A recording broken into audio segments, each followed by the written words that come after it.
Hey everyone, Baby Rizzo back talking to the void again, and well, I obviously didn't get to another video yesterday, so I'm breaking from for the rest of the month from just going over movies I particularly enjoyed, and just slotting in a few movies I either haven't seen or just haven't seen in a long time, but until February rolls around and I start my next venture. And well, today's I'm still not sure how to feel about actually. The movie was good, but parts of it frustrated me. So, cracked back open the Frankenstein box to Son of Frankenstein, the 1939 sequel. So that's about 4 years after Bride of Frankenstein was released. Now, Boris Karloff reprises his role as the monster, and he's the only returning cast member. So, this one is set many years after the events of the previous film, with the son of Frankenstein, or son of Henry Frankenstein. Still can't get over Henry Frankenstein.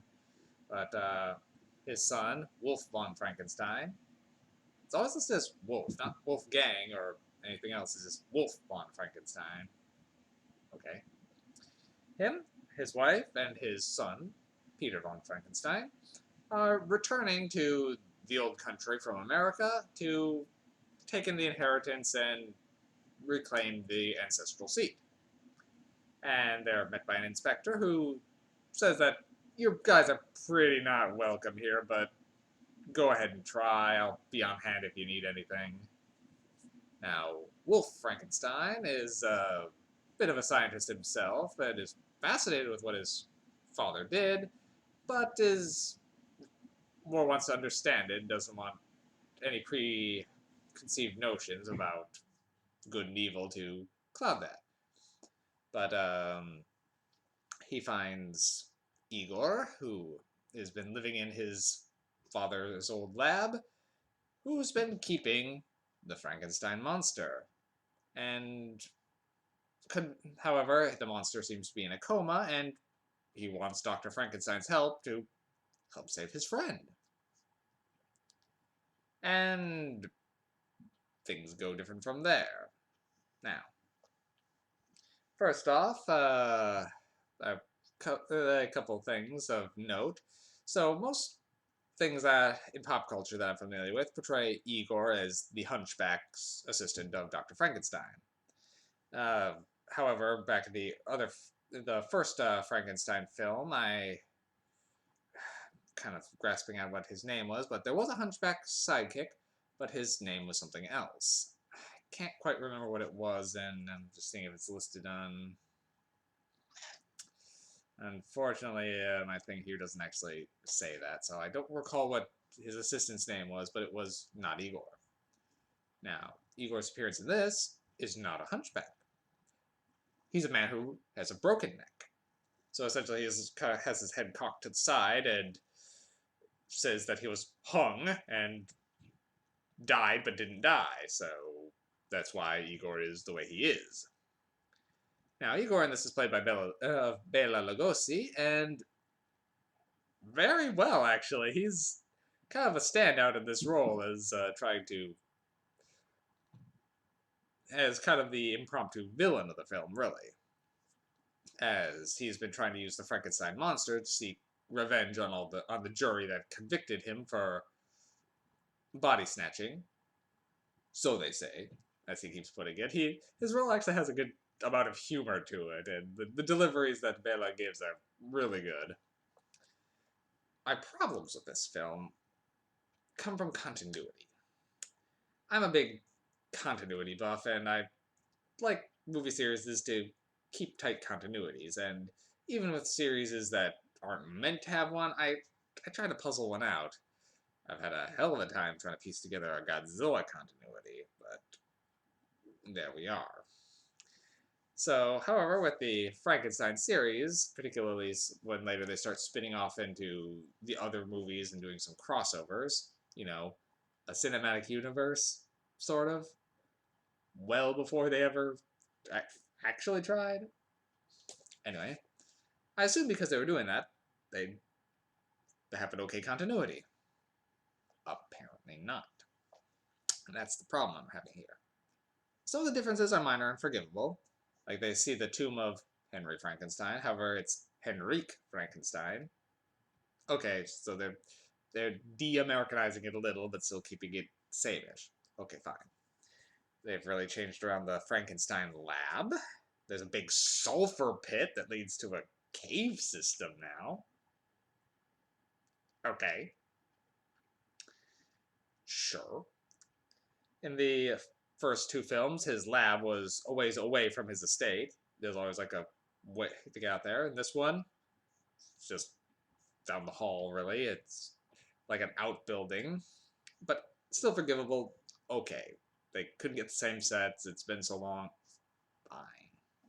My main problem is they seem to completely disregard the events of Bride of Frankenstein. And considering this was meant to sort of be a sequel in that regard, that's an issue for me. So any character development that the monster has is gone. I mean, he's back to just doing the grunts and growls. He doesn't speak like he did in the last one. Before, at the end of that one, he was decided that okay, he wants to die because of how he is and does that. But nope, nope, that's gone. He's just back to an animalistic brute. Any references to Dr. Pretorius, gone. Now they only reference Dr. Frankenstein, and they portray him as a villain in the past, whereas in the first two movies, he was more of a hero or victim. I mean, that does help take it back closer to the novel continuity, but when you're already trying to build on what was before, especially if you're making a sequel to, even if you disregard Bride of Frankenstein, that's in the original Frankenstein, he was more duped by Dr. Pretorius into continuing and pushed along. So, again, that's some continuity issues. And then there's the name of the monster. I thought this was just mostly a pop culture problem where everyone thought the monster's name was Frankenstein. But the movies have problems here too. So the first one, Frankenstein, they just called the monster. Okay, fine. Bride of Frankenstein, at one point the monster does seem to introduce himself as Frankenstein. It's kind of unclear whether he was saying that or more of addressing Frankenstein. It's like, no, it's just almost like, oh, Frankenstein, as if he's saying himself or taking on his creator's last name. Okay. But then at the beginning of this one, they actually reference that the monster has become so infamous that most people refer to it as the creator's name. So they actually seem to address the confusion in this movie, but that only creates more confusion into the movie's continuity of it. So my main problem was, though, any development that the monster had is gone. The moments of humanity the monster showed in Bride of Frankenstein and him building that up are completely washed away, and he's mostly portrayed as a marauding fiend, including you meet a victim of his previous rampage, which wasn't in any of the other movies, that had his arm torn off when he was a young boy. So it more portrays the monster in a negative light rather than a bumbling innocent. Now, that said, in this one, Igor is more or less controlling him, and maybe he's in this state because of some hypnosis or flute magic stuff, but it mostly just seems to disregard the previous entries and try to do its own thing, which I found frustrating. But if you set that aside, this is a very well put together movie. The acting is very solid, particularly Bella's portrayal of Igor, and Boris Karloff is again very good as the monster. Then young Wolf Frankenstein is portrayed by Basil Rathbone, and he's good. He is good at the role, particularly going from a starry-eyed scientist to someone who's so nervous that the police are going to find out what he's been up to. The makeup effects on both the monster and Igor are still very good, and the movie does have a great atmosphere.